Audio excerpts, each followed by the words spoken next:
राज्यामधल्या काही भागामध्ये समाधानकारक पाऊस झाला असता तरी मराठवाड्यामध्ये मात्र स्थिती चिंताजनक आहे। राज्यामधील 22 धरणं अद्याप कोरडी आहेत। मराठवाड्यावर पाणी टंचाईचं सावट आहे। राज्यातील काही भागात समाधानकारक पाऊस झाला असला तरी मराठवाड्यात मात्र स्थिती चिंताजनक बनली आहे।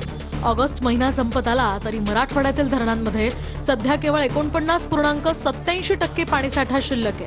त्यामुळे दुष्काळाचं सावट निर्माण झालंय। एल निनोच्या संकटामुळे यंदा राज्यात अनेक ठिकाणी जून महिन्यात पाऊसच झाला नाही। जुलै महिन्यात काही दिवस पावसानं जोर धरला होता, त्यामुळे राज्यात पेरण्या पूर्ण झाल्या।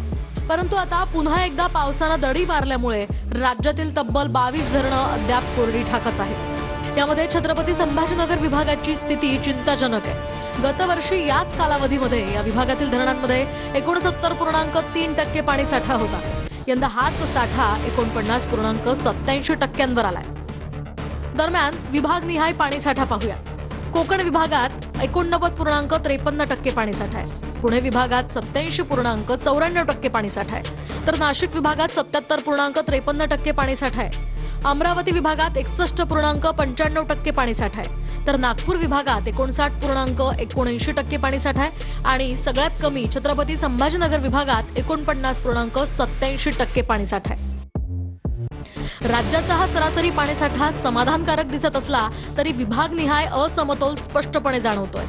पेरणीनंतर पावसानं ओढ दिल्यामुळे पिकंही संकटात आली आहेत, त्यामुळे शेतकऱ्यांची चिंता वाढली आहे। अशी स्थिती कायम राहिल्यास दिवाळीनंतर राज्यातील अनेक भागात दुष्काळाचे भीषण चटके बसण्याची शक्यता आहे।